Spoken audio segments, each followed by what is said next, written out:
Hello students, welcome to the channel science by Ekta ma'am. पढ़ाई आप लोगों की अच्छे से चल रही है। बोर्ड एग्जाम्स की तैयारी में जुटे हुए हैं आप।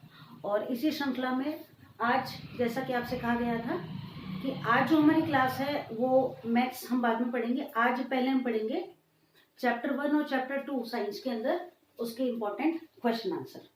तो देखिए, इम्पोर्टेंट क्वेश्चन आंसर पढ़ने से पहले हम ये जानें कि हमारी जो ब्लूप्रिंट है उसके अकॉर्डिंग चैप्टर 1 और चैप्टर 2 में से कितने क्वेश्चन आने वाले हैं। तो देखिए, चैप्टर 1 जो है हमारा लेसन नंबर 1, लेसन 1 जो है ये हमारा 6 मार्क्स का चैप्टर है। और 6 मार्क्स का ये जो चैप्टर है इसमें से क्वेश्चंस आने वाले हैं हमारे 3। ठीक है, 3 जो क्वेश्चन आने वाले हैं इनमें एक क्वेश्चन तो आने वाला है ऑब्जेक्टिव, जो कि कितने मार्क्स का होगा, 1 मार्क्स का होगा। इसके अलावा 2 आने वाले हैं शॉर्ट क्वेश्चन जो कि 1 मार्क्स के होंगे। तो 2 और 1 कितने मार्क हो गए, 3 हो गए। और एक क्वेश्चन आएगा लॉन्ग जो कि 3 मार्क्स का होगा। तो 3, 1, 4 और 2 यहाँ पर हो जाएंगे, 4 और 2 मार्क्स हो गए, टोटल 6। इसके बाद बात करें अगले चैप्टर की जो कि है lesson number 2, acid base and salts. ये जो चैप्टर है ये हमारा 7 मार्क्स का है टोटल। मतलब इस चैप्टर में से आपके बोर्ड एग्जाम वाला जो पेपर आएगा उसमें 7 नंबर के क्वेश्चन आएंगे। टोटल क्वेश्चन आने वाले हैं इस चैप्टर में से 4। अब 4 किस हिसाब से आने वाले वो देखते हैं। तो देखिए, एक क्वेश्चन आएगा आपके ऑब्जेक्टिव 1 मार्क्स का, एक आएगा फिलअप वो भी 1 मार्क का। 2 नंबर तो ये हो गए, बाकी बचे कितने, 5। बाकी जो 5 बचे उसमें से एक आएगा वेरी शॉर्ट जो कितने का, 1 मार्क का। और एक आएगा इसमें से आपके लॉन्ग क्वेश्चन। तो 3 मार्क्स तो ये हो ही गए, कितने बच गए, 4। तो उसमें ऐसे होगा कि 3 मार्क्स तो आपके लिए डिस्क्रिप्टिव हो जाएगा प्लस 1 मार्क का डायग्राम या कुछ भी उससे रिलेटेड क्वेश्चन आपसे पूछ लिया जाएगा। तो इस तरह ये जो एक लॉन्ग क्वेश्चन होगा ये ऐसे टाइप क्वेश्चन होगा। तो ये तो हो गई हमारे इन 2 चैप्टर्स की ब्लूप्रिंट। और जैसा कि आपको यहाँ क्वेश्चन लिखे हुए दिख रहे हैं, तो मैं कोशिश ये करती हूँ कि फिल इन द ब्लैंक्स और ऑब्जेक्टिव क्वेश्चन तो मैंने आपको अवेलेबल करवा रखे हैं। पहले भी इस चैप्टर के आपने देखा होगा, शॉर्ट जो रील्स होती है उनमें आपने देख लिया होगा, शॉर्ट्स में नहीं देखा हो तो आप देख लीजिएगा। आगे चलते हैं हम और इस चैप्टर को, इन दोनों चैप्टर्स को थोड़ा सा थॉरोली रिवाइज कर लेते हैं। साथ ही साथ ये जो क्वेश्चंस हैं, लॉन्ग क्वेश्चन, शॉर्ट क्वेश्चंस, इनको भी एक बार अच्छे से देख लेते हैं कि किस तरीके के क्वेश्चन इस चैप्टर में से आ सकते हैं। तो चलिए, टाइम को वेस्ट बिल्कुल नहीं करते हैं और अब हम डेली कोशिश ये करेंगे कि 2-2 चैप्टर करके रिवाइज कर लें ताकि एक वीक के अंदर हमारा साइंस का लगभग सारा सिलेबस कंप्लीट हो जाए। तो ये आप लोगों ने नोट कर लिया होगा। चलते हैं आगे और देखिए, पहले क्वेश्चन को सॉल्व करते हैं। पहला जो क्वेश्चन है हमारा, जैसा कि आपको दिखाई दे रहा होगा। अच्छा, यहाँ हम अगर हमारे हिंदी मीडियम वाले स्टूडेंट हैं तो देखिए, ऑब्जेक्टिव यानी बहुविकल्पात्मक। बहुविकल्पात्मक का मतलब है विकल्प वाले क्वेश्चन, ABCD जिनमें होता है। शॉर्ट यानी कि छोटे क्वेश्चन, लघु उत्तरात्मक। लॉन्ग यानी ये बड़े हो गए, ऐसे टाइप हो गए। फिल इन द ब्लैंक्स, रिक्त स्थान वाले क्वेश्चन। वेरी शॉर्ट, अति लघुत्तरात्मक क्वेश्चन जिनके आंसर आपको 1 से 2 लाइन में दे देते हैं। ठीक है, क्योंकि दोनों ही मीडियम के स्टूडेंट्स पढ़ते हैं तो कई बार ऐसा होता है कि किसी वर्ड विशेष की वजह से आता तो है लेकिन उस वर्ड की वजह से नहीं समझ पाते। तो अब आपके लिए इजी हो गया होगा। चलिए, टाइम को वेस्ट नहीं करते हैं। अब देखिए, identify the type of the reaction. Identify the type of reaction यानी कि आपको पहचानना है क्या, अभिक्रिया का प्रकार, यानी कि किस टाइप की ये रिएक्शन है। अब देखिए, ये जो रिएक्शन है इसके अंदर CaO + H2O, कैल्शियम ऑक्साइड और वाटर मिलकर कैल्शियम हाइड्रोक्साइड बना रहे हैं और हीट लिबरेट हो रही है। हीट यानी कि यहाँ पर ये क्या है, ऊष्मा बाहर निकल रही है। तो ये रिएक्शन, 2 रिएक्शंस हैं। देखिए, इन दोनों के मिलने से आपको याद आ गया होगा, हमने जब पढ़ा था कि A + B से बन रहा है AB, यही हो रहा है ना यहाँ पर। तो A प्लस बी से A भी बन रहा है, यानी कि ये कौन सी रिएक्शन हो जाएगी, ये रिएक्शन हो जाएगी एडिशन रिएक्शन या संयोजन अभिक्रिया। पहली बात। दूसरी बात क्या है कि इसमें हीट लिबरेट हो रही है, रिएक्शन में से ऊष्मा बाहर निकल रही है, तो एडिशन प्लस कौन सी रिएक्शन हो जाएगी, ये एक्सोथर्मिक रिएक्शन। एक्सोथर्मिक रिएक्शन यानी कि ऊष्मा क्षेपी अभिक्रिया। समझ में आ रहा होगा आप लोगों को अच्छे से। चलिए अगले क्वेश्चन पे चलते हैं, समझ में आ गया। चलिए CaCO3, ये जो मैंने साइन लगाया इसका मतलब आपको पता ही है कि गर्म कर रहे हैं, CaO और CO2 में कन्वर्ट हो रहा है। तो पता चल ही रहा है कि यहाँ AB से क्या बन रहा है, A प्लस B बन रहा है, यानी यहाँ क्या हो रहा है, ये डिकम्पोज हो रहा है अपने कंस्टिट्यूएंट्स में, यानी कि जिनसे मिलकर इसको बनाया गया है। तो यहाँ हम क्या लिखेंगे इसको, डीकम्पोजिशन रिएक्शन। ठीक है, डीकम्पोजिशन हिंदी में लिखेंगे इसको वियोजन अभिक्रिया, वियोजन अभिक्रिया। चलिए आगे बढ़े। बैलेंस फॉलोइंग रिएक्शंस, इन दोनों रिएक्शंस को आपको बैलेंस करना है। कैसे किया जाएगा बैलेंस, देखिए कि Fe प्लस H2O बता रखा है आपको, फिर भी एक बार देख लेते हैं। पहले कंपाउंड के अंदर जो पहला एलिमेंट है उसको देखिए, Fe3, कितने Fe है यहाँ पर, 3। तो यहाँ ये जो Fe है इसके पहले हम 3 लगा देते हैं। क्लियर। अब देखिए कि Fe दोनों तरफ बराबर हो गए, लेकिन यहाँ ऑक्सीजन हमारे पास कितने हैं, 4 हैं, यानी ये जो ऑक्सीजन है इनको भी 4 में कन्वर्ट करना पड़ेगा। क्लियर। अब देखिए Fe बैलेंस हो गए, ऑक्सीजन बैलेंस हो गए, बाकी क्या बच गया, हाइड्रोजन बच गए। हाइड्रोजन यहाँ देखिए कितने हैं, 4 2 8, जबकि यहाँ कितने हैं, 2। तो ये लीजिए 4 2 8। अब ये रिएक्शन जो है क्या हो गई, बैलेंस्ड हो गई। क्लियर। चलिए ये देखिए यहाँ क्या हो रहा है, नाइट्रोजन और हाइड्रोजन की मदद से अमोनिया बनाया जा रहा है। ये क्या है, अमोनिया।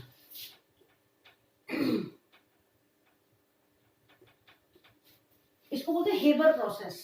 हेबर प्रोसेस है ये, इसमें नाइट्रोजन और हाइड्रोजन की मदद से अमोनिया बनाया जाता है। इनको बैलेंस करें, देखिए नाइट्रोजन 1 है, यहाँ नाइट्रोजन कितने हैं, 2, बैलेंस हो गया। ठीक है। आप देखिए N2, तो नाइट्रोजन तो 2 हो गए, हाइड्रोजन यहाँ कितने हैं, 3 2 6, जबकि यहाँ कितने हैं, 3। तो अब मैं जब इसको बैलेंस करके लिखूंगी तो कैसे लिखूंगी, ये देखिए ऐसे लिख देते हैं, N2 प्लस 3H2 2NH3, ये हो गई बैलेंस। नाइट्रोजन 2 हो गए, हाइड्रोजन 3 2 6 और हाइड्रोजन 2 3 6, और ये बन गया अमोनिया।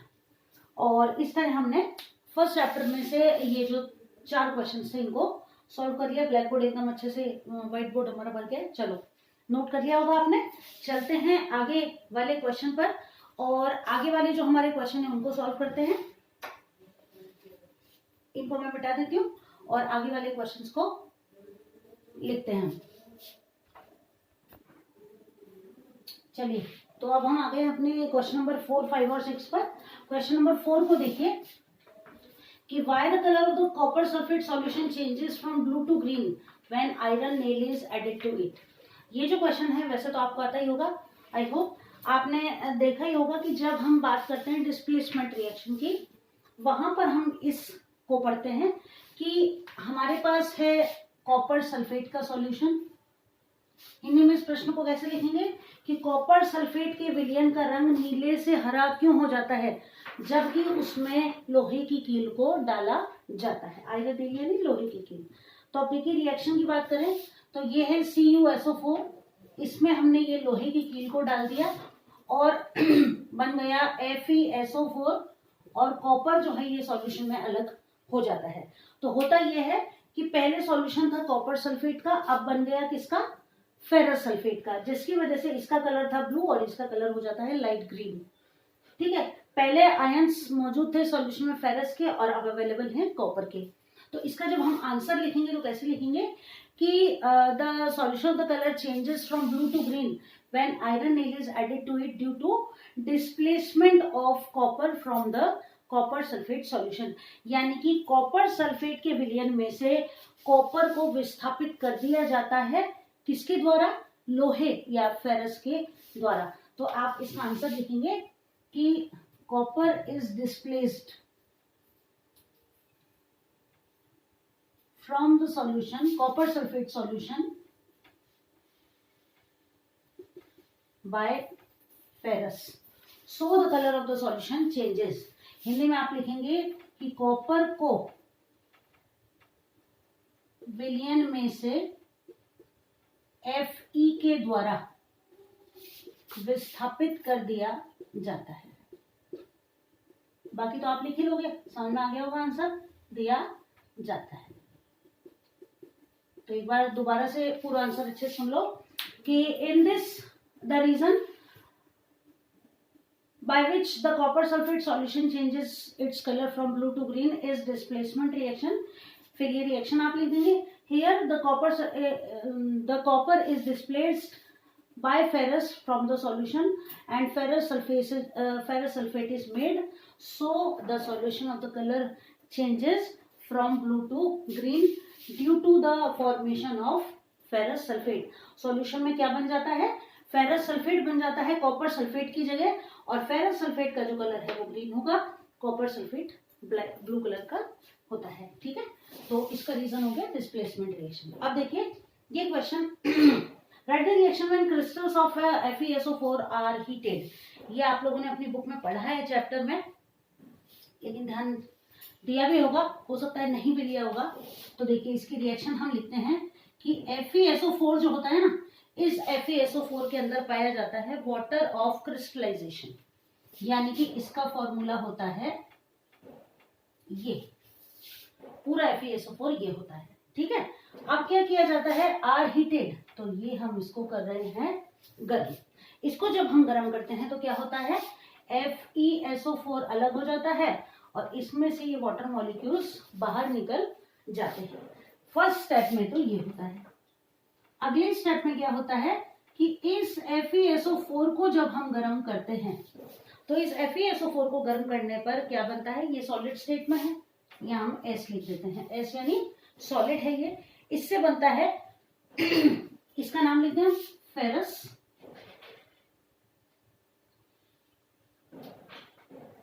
सल्फेट। अब इसको जब हम गर्म कर रहे हैं तो हमको मिलता है फेरिक ऑक्साइड Fe2O3, ये भी सॉलिड होता है, इसको लिखिए फेरिक ऑक्साइड, प्लस कुछ गैसेस रिमूव होती हैं, SO2 ये गैस है, प्लस SO3 ये भी गैस है। ये हो गई सल्फर डाइऑक्साइड और वो हो गई सल्फर ट्राई ऑक्साइड, ये दोनों गैसेस रिलीज हो जाती हैं। तो कुल मिलाकर ये दोनों रिएक्शंस आपको लिखनी पड़ेंगी कि FeSO4 के क्रिस्टल्स को जब गर्म किया जाता है तो पहले वाटर ऑफ क्रिस्टलाइजेशन अलग हो जाता है और फिर FeSO4 को गर्म करने पर हमें फेरिक ऑक्साइड, सल्फर डाइऑक्साइड और सल्फर ट्राइऑक्साइड का मिक्सचर मिलता है। ये दोनों गैसेस हैं, गर्म करते करते ही लिबरेट हो जाती हैं और हमें बचा हुआ मिल जाता है फेरिक ऑक्साइड सॉलिड फॉर्म में। क्लियर, चलिए अगले क्वेश्चन की तरफ ध्यान देते हैं। Write the name of the compound which react with chlorine to give bleaching powder, यानी कि आपको उस यौगिक का नाम लिखना है, नाम जो क्या कर रहा है, क्लोरीन के साथ क्रिया करके, क्लोरीन से क्रिया करके क्या बना रहा है, विरंजक चूर्ण बना रहा है।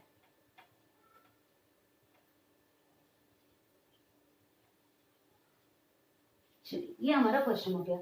तो हमने विरंजक चूर्ण बनने की जो अभिक्रिया है या ब्लीचिंग पाउडर बनने की जो क्रिया है अच्छे से पढ़ रखी है, तो उस कंपाउंड का नाम लिखें और उसके लिए हम क्या करें, रिएक्शन ही लिखना पूरी। तो ये देखिए ये रहा CaOH होल ट्वाइस, ये क्या है, कैल्शियम हाइड्रोक्साइड। ठीक है, इसको हम रिएक्ट किससे करा रहे हैं, क्लोरीन से। तो ये रही क्लोरीन और इससे क्या बन रहा है, विरंजक चूर्ण। विरंजक चूर्ण यानी कि ब्लीचिंग पाउडर CaOCl2, इसको आप ब्लीचिंग पाउडर भी बोलते हैं और इसका साइंटिफिक नाम अगर हम लिखेंगे तो क्या होगा, कैल्शियम ऑक्सीक्लोराइड। क्लियर है, और क्या साथ में बन रहा है, देखिए CaOCl2 बन जाएगा और साथ में वाटर लिबरेट होगा, H2O जल का निर्माण होगा। ठीक है, तो देखो यहाँ पर हमारे पास 2-3 क्वेश्चन बन गए। इसमें ये हमारा करेक्ट आंसर हो गया कि क्लोरीन के साथ रिएक्ट कौन कर रहा है, कैल्शियम हाइड्रोक्साइड। बन क्या रहा है, bleaching powder. Bleaching powder plus इसका साइंटिफिक नाम भी हमने याद कर लिया, कैल्शियम ऑक्सीक्लोराइड। और अब देखिए फर्स्ट चैप्टर से जुड़े हुए जो क्वेश्चंस हैं वो हमने कंप्लीट कर लिए, कुछ एक क्वेश्चन और है और आगे चलते हैं और इम्पोर्टेंट क्वेश्चंस की तरफ बढ़ते हैं। चलो आगे वाले क्वेश्चंस को सॉल्व करते हैं। क्वेश्चन नंबर 7, 8 और 9 फॉर्मूले लिखने हैं हमको, केमिकल फॉर्मूले लिखने हैं, रासायनिक सूत्र दे रहे हैं, हिंदी में इनको लिखेंगे रासायनिक सूत्र। अब इनको ऐसे अलग अलग लिखने से रीजन ये है कि आपको क्लिक होना चाहिए दिमाग में देखते ही कि कौन सा फॉर्मूला आपसे पूछा जा रहा है। बेकिंग सोडा बेकिंग सोडा का क्या फॉर्मूला होगा बताइए। तो बेकिंग सोडा जो है देखिए NaHCO3, ये हो गया बेकिंग सोडा। ब्लीचिंग पाउडर अभी अभी हमने लास्ट क्वेश्चन में लिखा है CaOCl2, ठीक है। साथ के साथ इनके साइंटिफिक नाम और बता दो तो कैसा रहेगा, NaHCO3, इसको क्या लिखेंगे, सोडियम, ये रहा हाइड्रोजन और CO3 हो गया कार्बोनेट। ये लो एक ही क्वेश्चन में 2 क्वेश्चन कंप्लीट हो गए। ये हो गया सोडियम हाइड्रोजन कार्बोनेट। इसको क्या लिखेंगे, अभी लिखा है हमने कैल्शियम ऑक्सीक्लोराइड। क्लियर। अब देखिए कास्टिक सोडा, कास्टिक सोडा होता है KOH, पोटेशियम हाइड्रोक्साइड, ये है कास्टिक सोडा। इसके बाद है वॉशिंग सोडा। वॉशिंग सोडा जो होता है ये होता है Na2CO3.10H2O। What is 10H2O here, ये 10H2O है क्या, this is water of crystallisation, यानी कि Na2CO3 के साथ जो हमने ये 10H2O लिखे हैं ये क्रिस्टलन जल हैं, यानी कि इसके एक मॉलिक्यूल के साथ 10 molecules of water are always added in its chemical formula। और इसका नाम क्या हो जाएगा, सोडियम कार्बोनेट।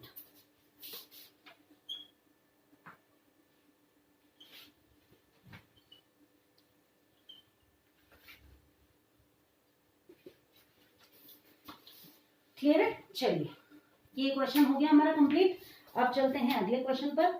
अगला क्वेश्चन जो है give one example of each. ये क्वेश्चन आने जैसा क्वेश्चन है एग्जाम में कि आपको strong acid, weak acid, strong base और वीक बेस चारों का एटलीस्ट एक एक एग्जांपल तो पता होना ही चाहिए। स्ट्रॉन्ग एसिड और स्ट्रॉन्ग बेस, पहली बात तो एसिड और बेस है क्या, तो हमको ये मालूम होना चाहिए कि स्ट्रॉन्ग एसिड यानी कि हम लिखेंगे यहाँ प्रबल अम्ल और प्रबल क्षार। एसिड होता है अम्ल और बेस होता है क्षार। यहाँ वीक है तो ये दुर्बल अम्ल और दुर्बल क्षार हो जाएंगे। क्लियर। अब देखिए कि स्ट्रॉन्ग एसिड क्या होगा। अब हमको ये मालूम है कि एसिड जो होते हैं ये जलीय विलयन में H+ आयन देते हैं और बेस या जो क्षार होते हैं ये OH आयन देते हैं, यानी हाइड्रोक्सिल आयन देते हैं। अब स्ट्रॉन्ग एसिड क्या है, जिसको जैसे ही हम पानी में घुलें वैसे ही वो हमें बहुत सारे H+ आयन्स दे दे, यानी कि पूरी तरह से डिसोसिएट हो जाए जल में, वो स्ट्रॉन्ग एसिड। जो बहुत सारे OH आयन दे दे वो स्ट्रॉन्ग बेस, जो कम H+ आयन दे वो वीक एसिड और जो कम OH- आयन्स दे वो वीक बेस। क्लियर है। इतना हमको मालूम होना चाहिए भाई, एटलीस्ट मालूम तो वो चीज क्या है, क्या पूछा जा रहा है मुझे। तो अब हमने जान लिया strong acid, strong base, weak acid, weak base क्या होते हैं। अब स्ट्रॉन्ग एसिड का अगर हम एग्जांपल लिखते हैं तो स्ट्रॉन्ग एसिड का एग्जांपल है देखिए HCl, hydrochloric acid. Strong base की बात करें तो NaOH, सोडियम हाइड्रोक्साइड, ये है स्ट्रॉन्ग बेस का एग्जांपल। इसके बाद बात करें दुर्बल अम्ल की। दुर्बल अम्ल जो है इसका एग्जांपल अगर हम लिखें ऑक्सैलिक एसिड, फॉर्मिक एसिड, ये दोनों क्या है, फॉर्मिक एसिड का फॉर्मूला HCOOH है ना, ये दोनों क्या है, वीक एसिड के एग्जांपल हैं। इसके बाद बात करें अगर वीक बेस की तो वीक बेस का एग्जांपल लिख लीजिए NH4OH, अमोनियम हाइड्रोक्साइड। क्लियर। ये बात हो गई किनकी, strong acid, strong base, weak acid and weak base. याद हो गया HCl, NaOH, ये इंपॉर्टेंट है। ऑक्सैलिक एसिड, फॉर्मिक एसिड लिख दो, यहाँ पर NH4OH लिख सकते हैं। अब अगला क्वेश्चन एकदम इजी है दो सिंथेटिक और दो नेचुरल इंडिकेटर्स के नाम लिखने हैं। पहले नेचुरल के लिख लेते हैं। नेचुरल इंडिकेटर या प्राकृतिक सूचक। इंडिकेटर क्या होते हैं? सूचक। तो प्राकृतिक सूचक पहला लिटमस, जैसा कि हमको मालूम ही है। और लिटमस के बाद अगला कौन सा है? टर्मरिक लिख सकते हैं, यानी लिटमस और हल्दी। इसके बाद बात करें सिंथेटिक इंडिकेटर्स की। क्या था? मिथाइल ऑरेंज और फिनोफ्थेलिन।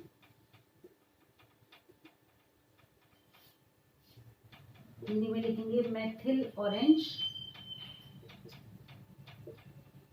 और फिनोफ्थेलिन। तो इस तरह हमने ये तीनों क्वेश्चंस हमारे सॉल्व कर लिए। केमिकल फॉर्मूले और नाम लिख लिए, एग्जांपल्स लिख लिए और सिंथेटिक और नेचुरल इंडिकेटर्स को लिख लिया। चलिए आगे बढ़े। क्वेश्चन नंबर 10, 11, 12 और 13 को सॉल्व करते हैं। Difference between base and alkali, यानी कि क्षार और ये क्या होता है? इसको क्षारक बोलते हैं शायद। इन दोनों में अंतर बताना है, ठीक है। इनमें अंतर क्या होता है? देखिए कि बेस जो होते हैं ना, ये जितने भी बेस होते हैं यानी कि जो हाइड्रोक्सिल आयंस देते हैं, ये सभी वाटर सॉल्युबल नहीं होते हैं। लेकिन एल्केलाइन जो है ये वो बेस होते हैं जो वाटर सॉल्युबल होते हैं। यानी इसका जब आप आंसर लिखेंगे तो क्या लिखेंगे कि all bases are not soluble in water, ठीक है, but alkali are those bases which are soluble in water। यानी कि सभी एल्केलाई बेस हैं लेकिन सभी बेस एल्केलाई नहीं है। आई बात समझ में? देखो तो हिंदी में आप कैसे लिखोगे कि सभी क्षार जल में घुलनशील नहीं होते हैं, ठीक है। सभी क्षार जल में नहीं घुलते हैं, पर ये जो होते हैं क्षारक, ये क्या होते हैं? जल में घुलनशील होते हैं, ठीक। अब बताइए ये जो मैंने लिखा है डॉग प्लांट, कहाँ पढ़ा है ये आपने? अगर इसके बारे में कुछ याद आ रहा है तो बताइए। तो देखो हमने हमारा जो सेकंड चैप्टर है उसमें पढ़ा है कि जब नेटल का डंक लग जाता है तो उसी के पास उगने वाले ये जो डॉग प्लांट हैं, इसकी पत्तियों को पीसकर लगा लिया जाता है। तो उस नेटल के प्लांट में से निकलने वाला जो एसिड है, जिसका क्या नाम है? जिसका नाम है मेथनोइक एसिड, उसका प्रभाव इस डॉग प्लांट की पत्तियों को पीसकर लगाने से कम हो जाता है। तो ये पूछा जा सकता है आपसे। तो डॉग प्लांट देखते ही आपको क्लिक हो जाना चाहिए कि डॉग प्लांट है क्या। तो डॉग प्लांट के नीचे ही हम लिख लेते हैं नेटल, है ना। तो नेटल के डंक का इलाज करने के लिए डॉग प्लांट का प्रयोग किया जाता है। चलिए अब बताइए एसिड प्रेजेंट इन विनेगर। तो विनेगर में कौन सा एसिड प्रेजेंट होता है? Acetic acid. और आंट स्टिंग के अंदर प्रेजेंट होता है मेथनोइक एसिड या मेथनोइक अम्ल। चलिए आप बताइए व्हाट इज ब्राइन वाटर। ये जो क्वेश्चन है ये हमारे बड़े क्वेश्चंस में आ सकता है, जैसा कि हमने अभी हमारी ब्लूप्रिंट में देखा है कि इस चैप्टर में से आपसे बड़ा क्वेश्चन पूछा जा सकता है 4 मार्क्स का। इसमें डायग्राम भी है। तो देखिए ब्राइन वाटर काम में कहाँ आता है? क्लोर क्षार प्रक्रिया के अंदर। ये बड़ा क्वेश्चन हमारा, क्लोर क्षार प्रक्रिया। और ये क्लोर क्षार प्रक्रिया यानी कि क्लोर एल्केलाई प्रोसेस। और ये काम क्या आती है? ये काम आती है NaOH यानी सोडियम हाइड्रोक्साइड बनाने के लिए। और अब आप याद करो कि हमने कैसे बनाया था? ये NaCl था। NaCl के अंदर हमने मिलाया था वाटर और बनकर क्या आया था? बनकर आया था 2NaOH प्लस Cl2 और प्लस H2। और ये जो पूरी प्रोसेस है ये क्या है? क्लोर एल्केलाई प्रोसेस। तो ये जो वाटर में घुला हुआ NaCl है, ये ही क्या है, ब्राइन वाटर। ब्राइन वाटर है ये, और इससे हमने बनाया था NaOH। और फिर याद करो कि ये जो क्लोरीन बनी थी, इसको हमने खराब नहीं किया था और इसको सीधा ले गए थे चूने के पत्थर के ऊपर, और वहां इससे हमने बना लिया था ब्लीचिंग पाउडर। अब इसके अंदर आप वही टैंक बनाओगे, एनोड कैथोड से दोनों इलेक्ट्रोड्स को जोड़ दोगे, बीच में सेपरेशन कर दोगे, इधर से हम ब्राइन वाटर को डालेंगे, और उससे क्या होगा कि Na+ और Cl- आयन अलग अलग होंगे, एनोड और कैथोड की तरफ जाएंगे, और उस प्रोसेस के थ्रू क्या बनेगा, NaOH, जो हम इस तरफ से निकाल लेते हैं। तो याद आ गया, क्लोर एल्केलाई प्रोसेस। ये हमारे बड़े क्वेश्चन में हमसे जो ऐसे टाइप क्वेश्चन है उसमें पूछा जा सकता है। अब हमने नोट किया था कि ये जो हमारा चैप्टर नंबर कौन सा है, फर्स्ट, इसमें से भी एक 3 नंबर का क्वेश्चन हमसे पूछा जा सकता है। तो देखिए उसके अंदर से जो बड़ा क्वेश्चन बनता है वो कौन सा बनता है, तो उसके अंदर जो बड़ा क्वेश्चन आपसे पूछा जा सकता है वो हो सकता है इलेक्ट्रोलाइसिस ऑफ वाटर, जल का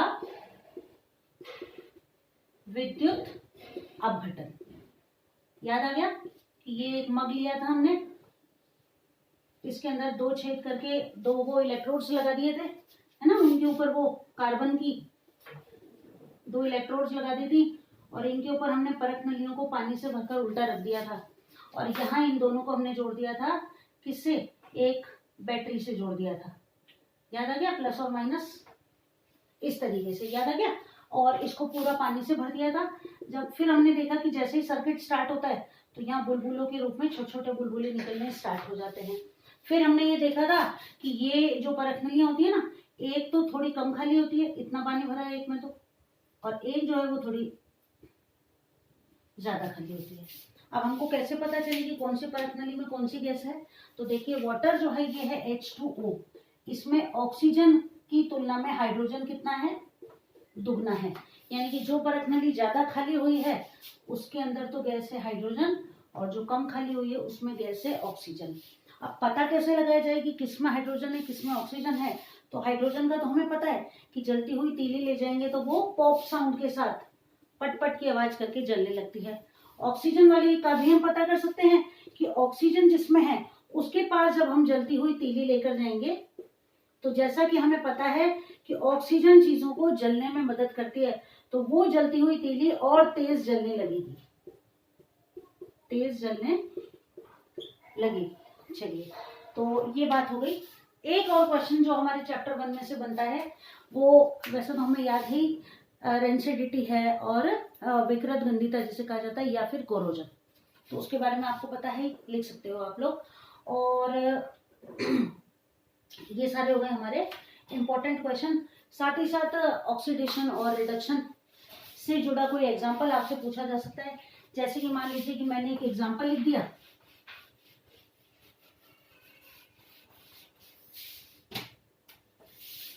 CuO+H2, और इससे हमको क्या मिल रहा है, इससे हमें मिल रहा है Cu+H2O। अब हम आपसे ये रिएक्शन दे दी जाए और पूछ लिया जाए बताइए यहाँ किस पदार्थ का तो ऑक्सीडेशन हो रहा है, किसका रिडक्शन हो रहा है, यानी कि बताइए निम्नलिखित अभिक्रिया में 4 ऑप्शन आ गए, कॉपर ऑक्सीकृत हो रहा है, हाइड्रोजन ऑक्सीकृत हो रहा है, कॉपर अपचयित हो रहा है, हाइड्रोजन अपचयित हो रहा है।